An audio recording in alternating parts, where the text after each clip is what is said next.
What if I told you that Snakes and Ladders is not just a children's game, but actually a lesson about life? Most of us have played Snakes and Ladders at some point. The rules are simple. You roll the dice. Move forward according to the number you get. If you're lucky, you climb a ladder.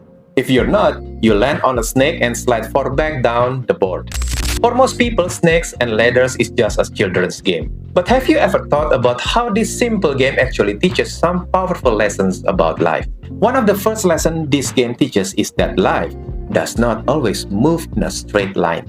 We often think life is simple: study hard, work hard, then succeed. But the reality is not always that straightforward. Sometimes we make unexpected progress. We receive an opportunity, we get help from someone, or we experience a breakthrough.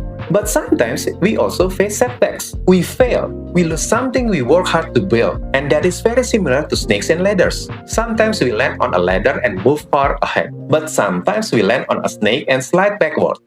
Another lesson is that setbacks are part of the journey. In the game, every player tries to avoid the snakes, but almost no one finishes the game without landing on a snake at least once. The same is true in life. Everyone experiences failure, disappointment, setbacks, moments when it feels like they have to start over again, and that's not unusual. It's part of the journey.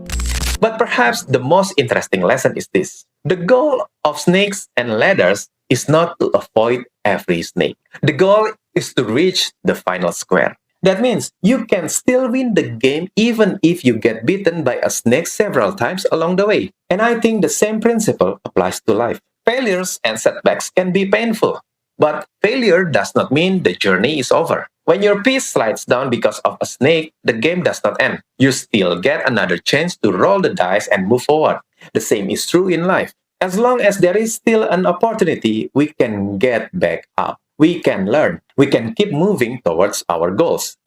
And there is one final lesson that I find fascinating. Snakes and Ladders teaches us that life is full of uncertainty. We never know what number will appear on the dice. We never know whether our next move will lead us to a ladder or a snake. But one thing is certain, if we refuse to move at all, we will never reach the goal. Yes, there is always a risk of failing. But there is also the possibility of moving forward. And as long as we keep taking steps, we are still moving toward where we want to go. Perhaps there is one of the greatest lessons hidden inside this simple game. Life is not about never failing. It is about continuing to move forward even after we fall. I hope it is helpful and give you something to think about. Thank you.